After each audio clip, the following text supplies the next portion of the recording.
Raia Hadsell, and she's with Google DeepMind in London. So I'm going to talk about progressive nets, and this is a recent thing that we've been working on at DeepMind, and we've recently tried applying it to the case of simulation to robot transfer, which is an important challenge. And heckling is welcome. I say this because I remember 10 years ago at the first NIPS that I went to, 2004, 2005, something like that. And I remember when about 50% of the talks, it seemed like were about SVMs and kernel methods. And my advisor, Jan LeCun, enjoyed heckling them for all he was worth because he believed that he had a better way of doing things. And he was mostly dismissed, I would say. So hecklers of today, in another decade, you may have the next trend. So I'm sure that there is one. All right, so skepticism. Learning from, I wanted to start by acknowledging a few difficulties with deep learning in robotics. Those difficulties would be that the data that we tend to get for robot learning does not look like this. It's not fully labeled. It's sequential data usually. And the actions that robots take can affect the input, can affect their environment. It's also non-stationary, right? So it doesn't look like data like this that may be fully labeled, fully supervised, that can be sampled IID, that can be taken independently and assumed that the distribution is stationary. We get none of those things when we go to sort of interesting robotic tasks, end-to-end robotic tasks. Can DeepRL help with this? So DeepRL certainly gives a new and exciting way of learning from sparse rewards rather than from full supervision, and a way of learning in interactive environments because it trains on sequential data, and the labels can be sparse or noisy or entirely absent. And there's been absolutely some wonderful work recently in this area. A few examples here from our friends at Berkeley, from Hong-Lak Lee's group, and from DeepMind as well.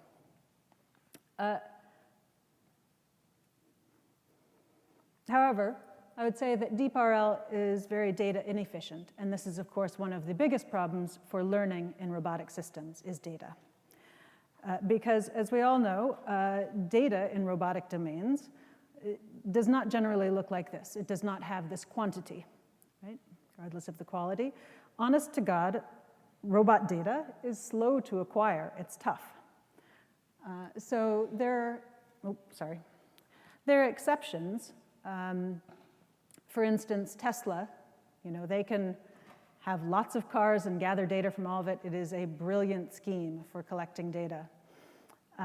But unless we come up with a good pretense for, putting a good excuse for putting manipulator arms in hundreds of thousands of people's households, we're not going to be able to collect that kind of data. And so we're left with this chicken and egg problem of not having the data to do the learning to make the advances in, say, manipulation that we need to do in order to sell the arms to people and get them into people's homes.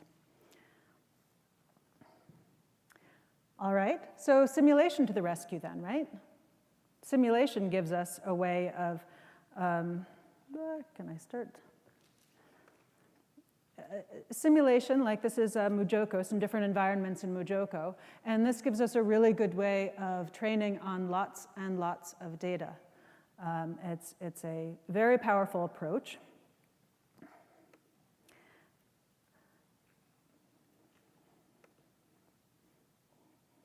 I have to go here and stop it. Hey.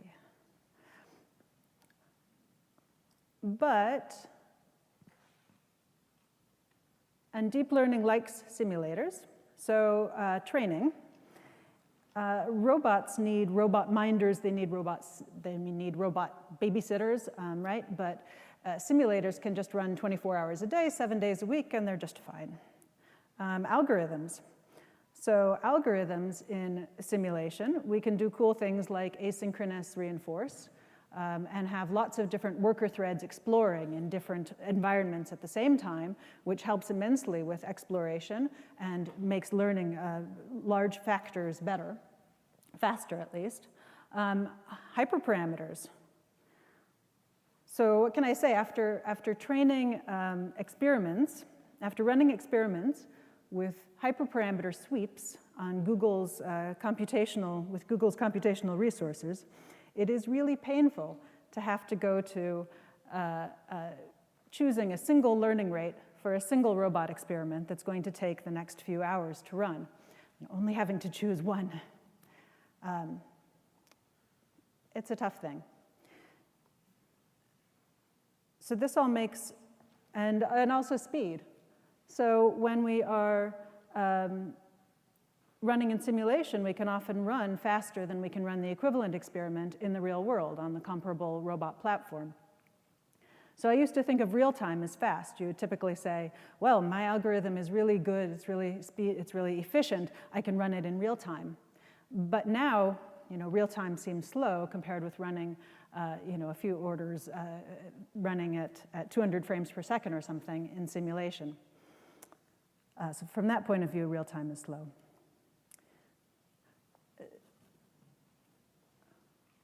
So simulators are good, but of course there's a reality gap, right? And that's the big catch. So you see lots of great research on simulation, and we see great research on robots, and we don't often see transfer happening.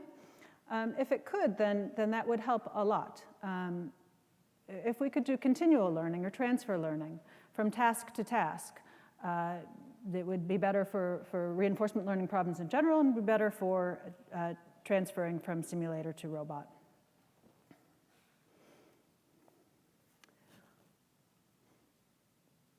So we're fundamentally, simulator results are nice, but we're only really interested in them if they do something interesting in the real world.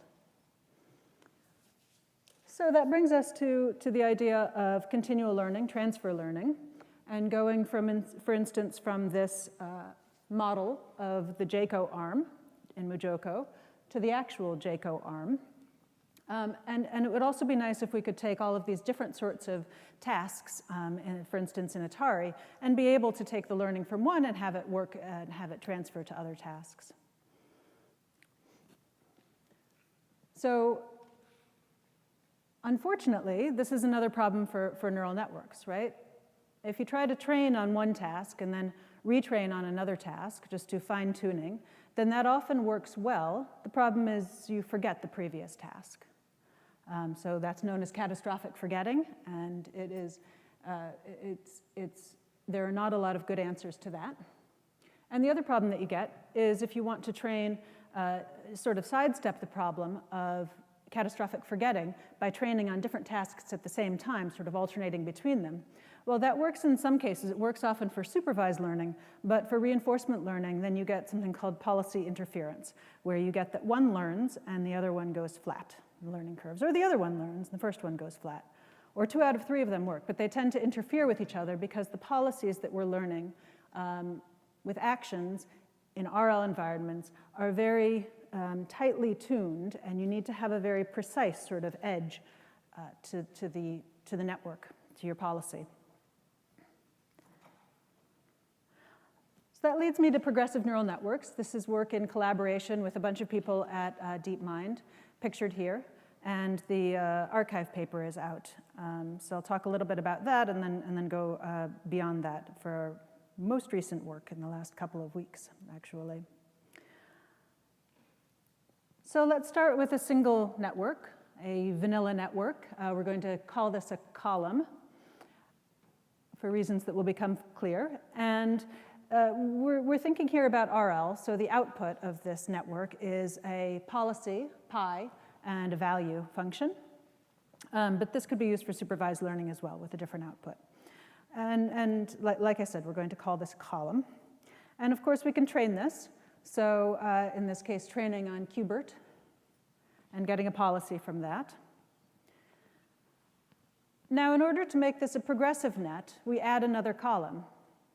We want to train on a new task, and so we're going to add another neural network, in this case the same as the first one, only we're going to connect it using these lateral connections to the first one, and we're going to freeze that first column.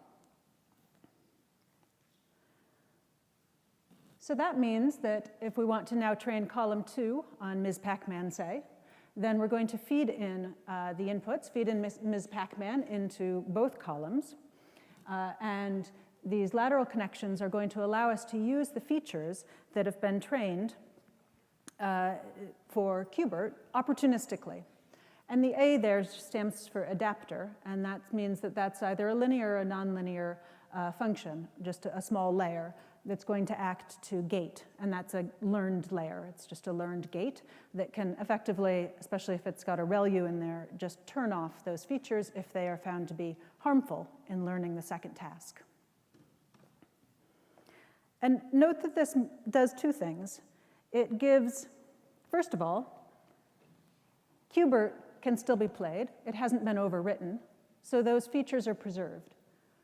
Secondly, we can use those features at either the low level, the mid level, the high level, anywhere in there. The training for Ms. Pac-Man can just co-opt that previously learned features. And the third thing is that it gives new capacity to Ms. Pac-Man. So we're not forcing it to make do with the features that were learned for Qbert. We're allowing it to add new features at the bottom layer, middle layer, anywhere. And that's very important. And of course, we can keep on going with this. We can add another column. So here, a third column is added. And its lateral connections are to both column 1 and column 2.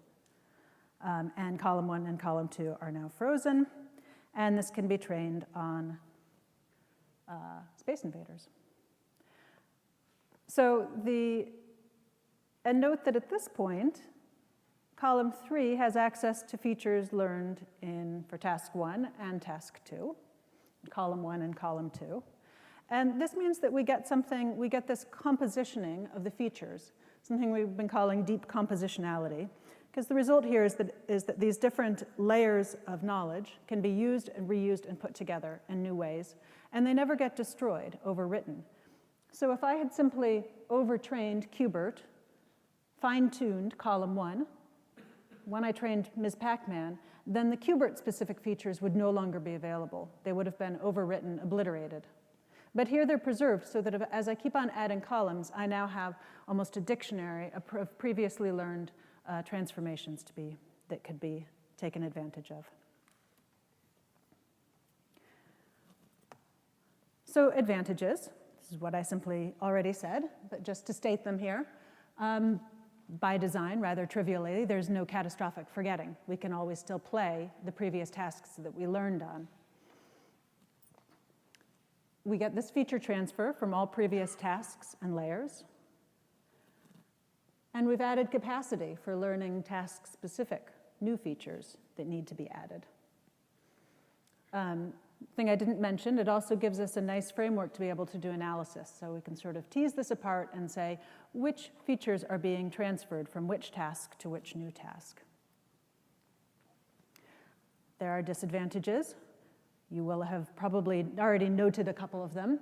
Let's see here. First, we're assuming that we know where the task boundaries are. We know when we are playing Qbert. We know when we are playing Space Invaders, and we can switch appropriately, including switching the output layers.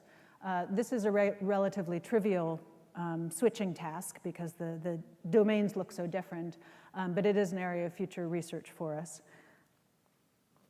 And secondly, this has quadratic parameter growth, which is not something we like in neural networks. We don't like things to scale in that way in terms of the number of parameters.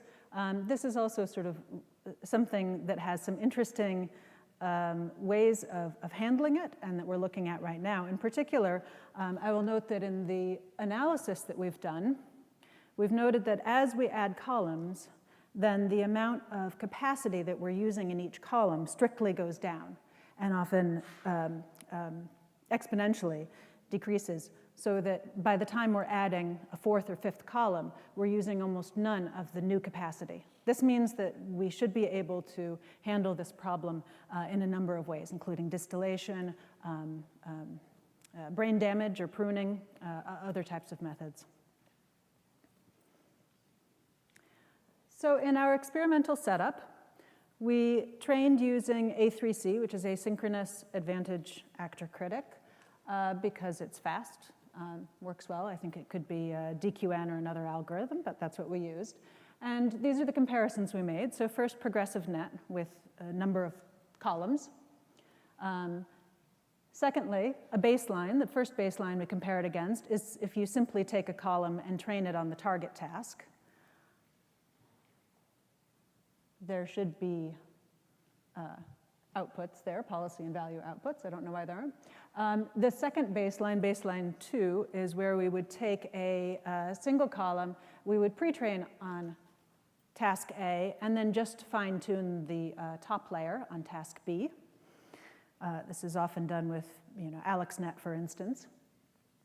Baseline 3, you would fine-tune the whole network all the way through, so not freeze the lower layers, just pre-train on one, fine-tune on the other, which obviously destroys the knowledge of task A, but it's still a good relevant baseline. And the last one, we tried the same architecture as progressive networks, but instead of actually training on task A, then those weights were just left uninitialized to see if there was if transfer was more about adding capacity rather than real transfer.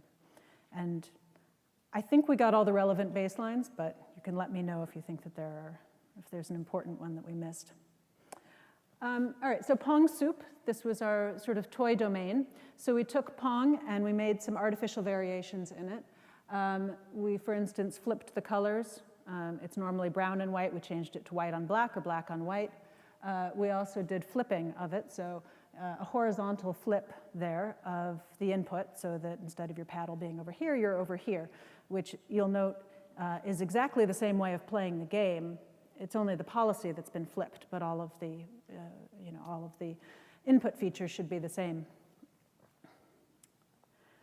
And then these are the results. So what this grid that you see here on the left shows transfer against the baseline 1. So we're comparing about if we started on this source and then trained on this target task, is that better than simply training on the target task alone? And green means a lot of transfer. We capped this at 2 in terms of an improvement over the baseline. So it's area under the learning curve compared to area under the learning curve as a ratio. And so baseline 2, which is just fine-tuning the top layer, if you remember, entirely doesn't work. We actually get negative transfer, so it doesn't work. Baseline 3 is fine-tuning, training on 1 and then fine-tuning all the way, which works well, but what works better is using the progressive 2-column or progressive 3-column. And we're trying here against starting with a source column of Pong or noisy Pong, which is Pong with Gaussian noise added. H-flip is horizontal flip, and then in our target tasks we have white on black Pong and vertically flipped, horizontally flipped, and zoomed, which means we scale the whole thing. And so this is what we typically see, that we get either a small or a large transfer, an important, much faster learning. Sometimes we actually have a much higher performance. Sometimes we converge to the same performance, but we almost always have an advantage here in terms of speed of learning. So I said that analysis was possible in this framework. There's 2 methods that we looked at. One is perturbation. So you can inject Gaussian noise and then see how sensitive the performance is to that injection of noise at different places. So for instance, if we're training first on Pong and then on noisy Pong, Pong with Gaussian noise added, we can inject noise at column 1 or column 2, and we can see when the performance sort of falls off the cliff and falls apart.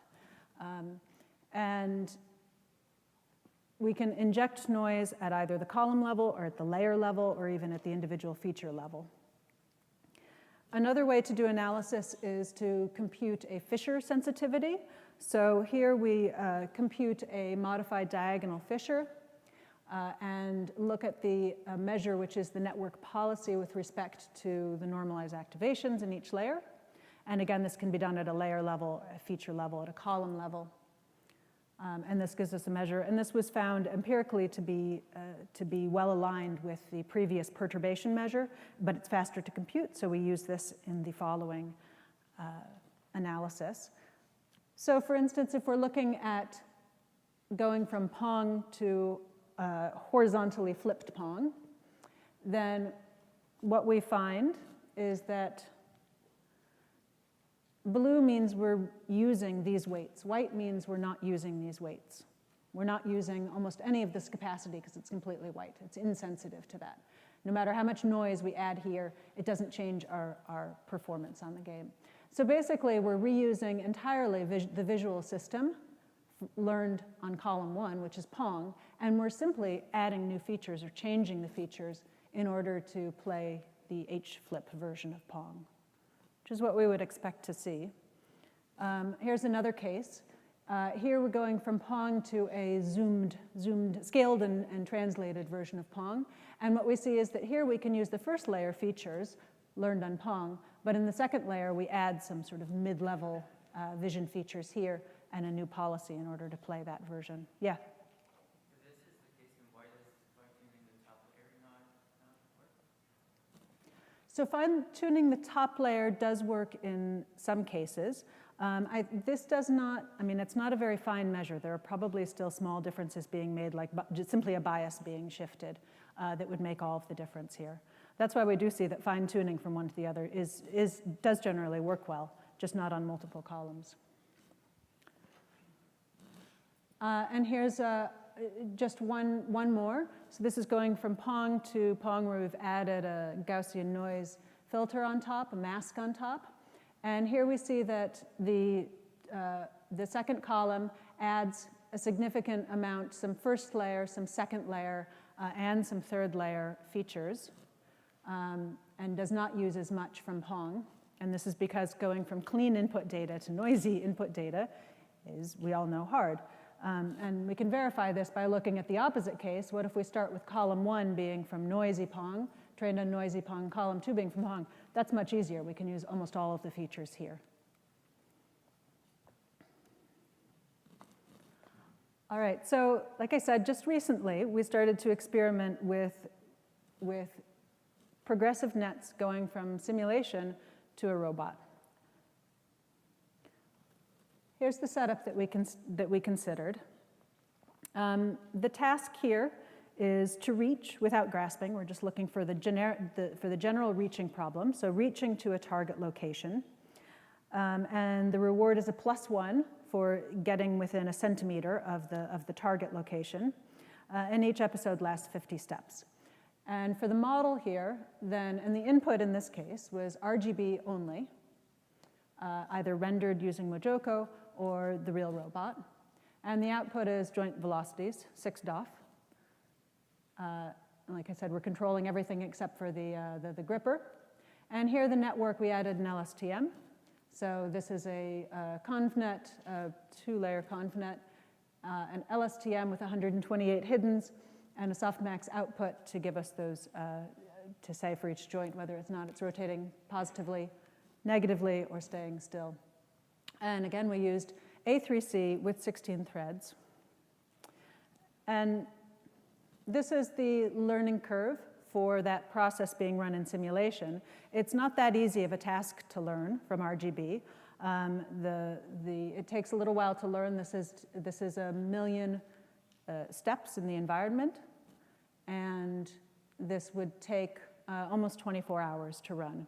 And we ran it with different sampling. These are different learning rates, different momentum,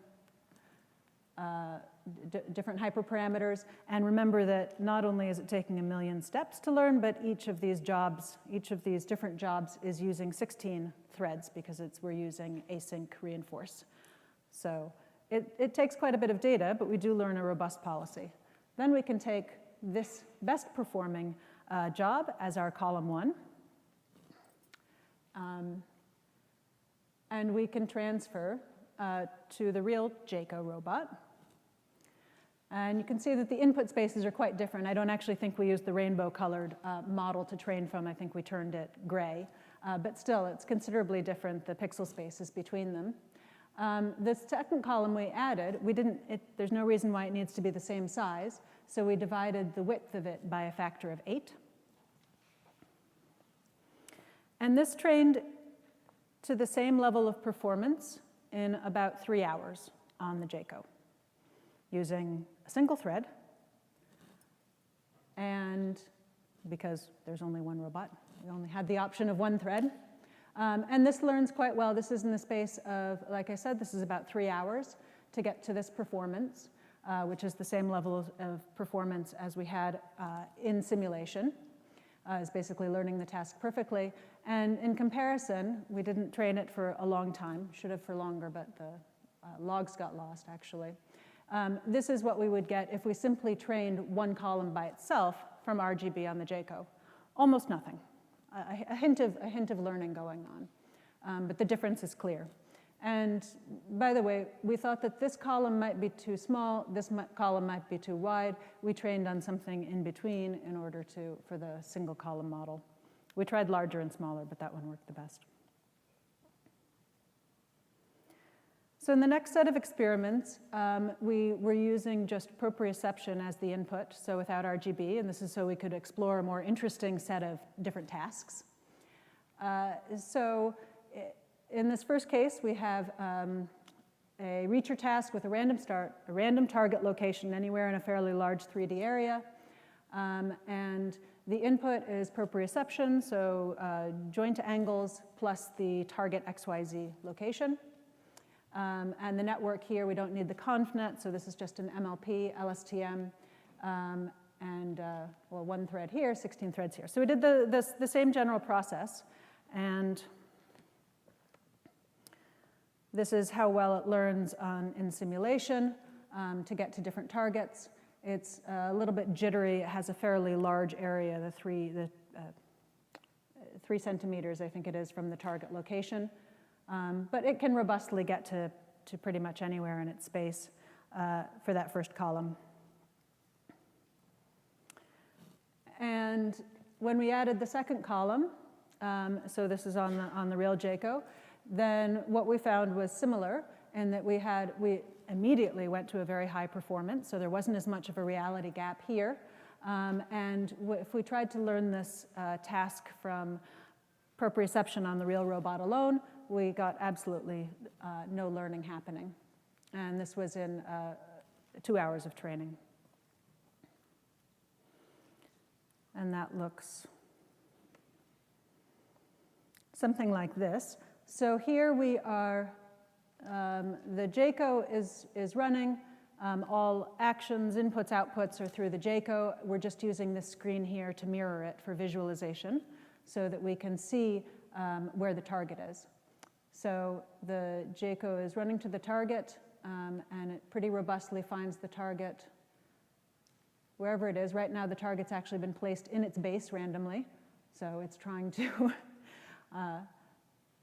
successfully trying to get there. Target is over here, reaches over, and this was actually after only about an hour of training on the real Jayco. So the transfer works quite well in this case, especially compared to learning from scratch.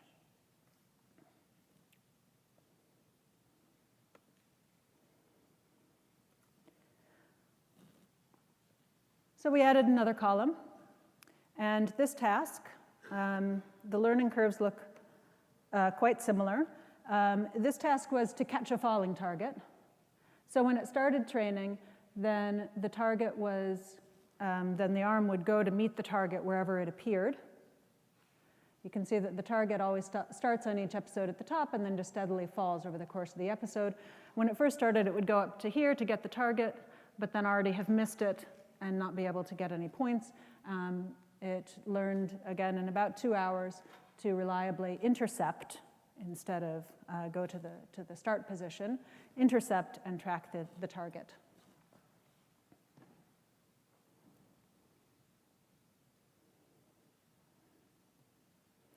And so we added a fourth column. This we're calling Catch the Bee, which has added some Brownian motion to the target. And this was an interesting task because although the network now has to do two things, essentially. It has to do the gross motor skills to get to the position of the target initially, but then it needs to use some more fine control in order to track it a little bit better. And that is what we found at Learning, and it did quite well on this task as well.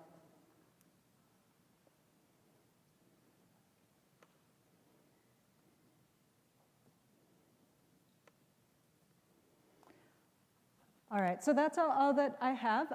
We have some, this is quite recent work from us at DeepMind, and we're looking forward to trying some new things. Like I said, we think that there's some interesting ways of scaling this up while still keeping the properties, the features of the algorithm that we like. Automating the progression, interesting work in detecting those change points or dealing with drift of the task, so when it smoothly changes rather than having a specific breakpoint. And also, once you have a lot of these columns trained, then the question is maybe how do I combine this so that the entire range of skills is now encapsulated in a single learner. That's all I have. Thank you.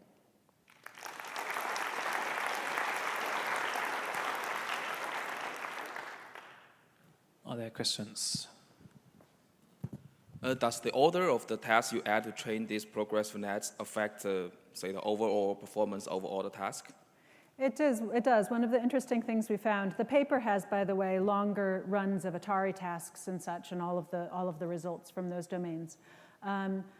One of the things that we found in looking at different ordering of tasks is that some tasks are very, very helpful to all future tasks. And it's not always clear why that is. So that's something that we want to look at. But yes, there are tasks that are good to learn first. Definitely. Yes? So when you did the evaluation on training just on real data from the robot in the very first example where you're trying to solve a simple kinematic mapping, so a mapping from the joint state to the end effector position. Yes. Can you comment on why training on real data didn't work at all? It seems like a problem you should be able to solve in 3 hours. Where the learning curve was flat for the base column. I think that it's simply because of the amount of, so we have had people try training on this with other methods and have had it work eventually. It does work much faster if you give it a smaller range of targets, but I think it's simply an exploration problem. It takes a long time to get off the ground because it takes a long time to get enough experience where you're randomly intersecting one of these reward locations. Remember, the reward locations are very small, and we're dealing with a quite large 3D space. So could you vastly increase the learning rate by changing the reward function then to give partial rewards for getting closer to the target? To make this task more tractable, you can start with a smaller space of where the possible targets are. You can also shape the reward, and that makes it faster as well. Or you can use progressive networks. Okay, thanks. Can you think of a scenario or a domain where this sort of transfer learning does not work very well?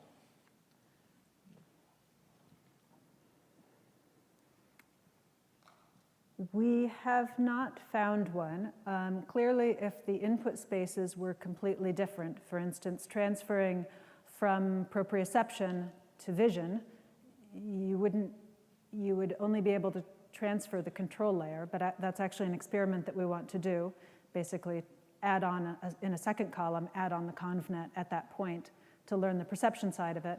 The nice thing is that if you're keeping the control or the policy fixed in the previous column, then that's there for you once you've learned enough of the perception to be able to use it. But I'm not sure if we'd get the same acceleration in that sort of a case. Okay, if there are no more questions, then let's thank Raia again. Thank you. And the